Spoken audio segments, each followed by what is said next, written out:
satu orang lagi yang bahagia, padahal dia dirundung masalah, namanya Yabes.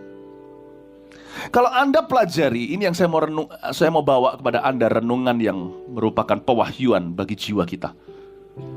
Kalau kita pikirkan sejenak, kita terpancing untuk mengira Yabes itu egois orangnya, doanya selfish, atau doanya itu melulu tentang berkat atau diri sendiri. Enggak loh. Kalau Anda selidiki mengapa dia doa begitu, pasti ada cerita di baliknya. Saya mau bicara kepada Anda sebuah kebenaran. Di balik doa Yabes ada apa? Kita buka dulu ayatnya. Kita tawarik ya. Tapi saya nggak akan doa 3 jam. Saya janji 2 jam seperempat. 1 Tawarik pasal 4 ayat 9 dan 10. Mari kita bangkit berdiri. Kita baca yuk ayat-ayatnya. Hormati Alkitab lebih daripada khotbah. Dan saya minta ya, yang di live streaming juga, sekalipun di rumah, kalau di WC tetap duduk. Siapa tahu bawa laptopnya ya. Laptop itu kan memang di pangkuan, jadi siapa tahu lagi duduk memangku laptopnya, jangan berdiri sebelum waktu. Ya, tapi kalau Anda dimanapun Anda berada, kecuali kalau Anda setir mobil atau apa, please stand up, berdiri, dan kita baca ayat ini dengan keras. Karena ayat ini bukan tentang Yabes lagi, Yabes sudah mati. Ayat ini tentang siapa? Tentang you and me. Ini salah satu nubuatan Tuhan dalam kehidupan kita. Mari kita baca doa Yabes. 1 Tawarik 3 ayat 9 dan 10 bunyinya. 1, 2, 3. Yabes lebih dimuliakan daripada saudara-saudaranya. Nama Yabes itu diberi ibunya kepadanya, sebab katanya, aku telah melahirkan dia dengan kesakitan. Yabes berseru kepada Allah Israel, katanya, kiranya engkau memberkati aku berlimpah-limpah dan memperluas daerahku, dan kiranya tanganmu menyertai aku dan melindungi aku daripada malapetaka, sehingga kesakitan tidak menimpa aku. Dan Allah mengabulkan permintaannya itu. Tunggu dulu. Kalimat terakhir itu kunci. Kalau semua tadi tiba-tiba terakhirnya Allah tidak mengabulkan, berarti orang ini tidak berkenan pada Allah. Kita memasuki tahun perkenanan loh ya.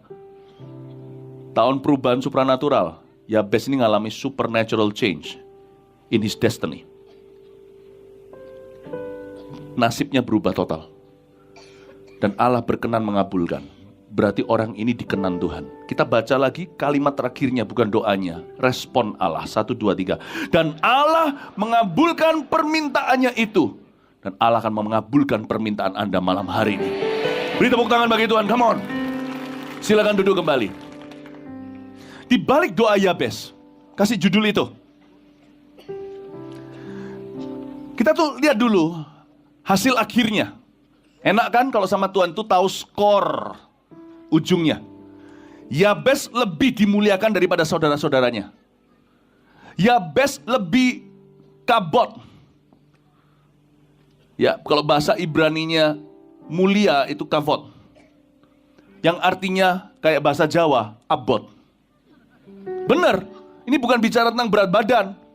Tapi Yabes dikasih nama Yabes. Bagi kita orang Indonesia, apa artinya Yabes? Karena kita bukan orang Ibrani. Karena kita bukan orang Yahudi. Kita nggak tahu culture kebudayaan kan. Kita namanya nggak ada artinya bagi kita. Tetapi orang lokal tahu. Hanya orang gila yang kasih nama anaknya Yabes. Itu di sekolah jadi bahan tawa.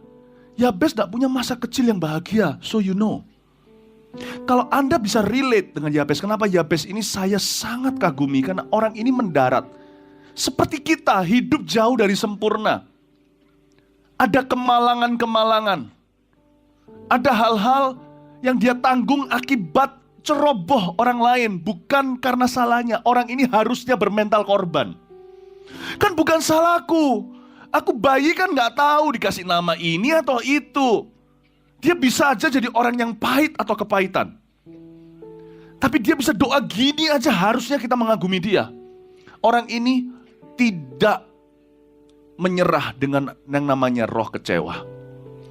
Dia positif sekali. Ini bukan Injil kemakmuran. Ini adalah doa, bukan doa orang yang serakah. Ini doa orang yang dikutuki oleh mamanya. Dan dia tidak minta pembalasan maupun pembenaran. Dia tidak minta Tuhan membalaskan pada musuh-musuhnya, karena musuhnya dia di sini, musuh adalah ibu. Dan dia nggak pernah dalam doanya yang kita baca mengeluhkan mamanya. Dia tidak meminta pembenaran, buktikan atau pembuktian diri. Tidak. Dia minta pengalaman. Dia nggak minta pembenaran, beda loh ya. Kalau pembenaran itu buktikan supaya orang lain lihat. Dia enggak. Bukan itu yang dia minta. Yang dia minta adalah aku ingin mengalamimu. Aku anak yang dibuang. Apa yang lebih parah daripada anak yang ditolak papa? Yaitu anak yang ditolak mama. Papa itu memang figur. Kalau sebuah keluarga tidak punya figur ayah, pasti ada pengaruhnya.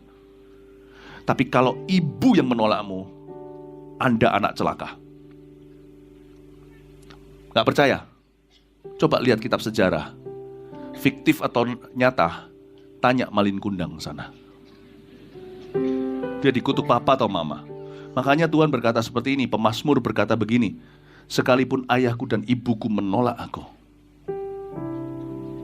Ayah disebut dulu, lalu ibu dan menolak. Roh penolakan paling dekat dengan ibu. Sekali tertolak, anak akan celaka seumur hidup. Penolong dalam hidupku.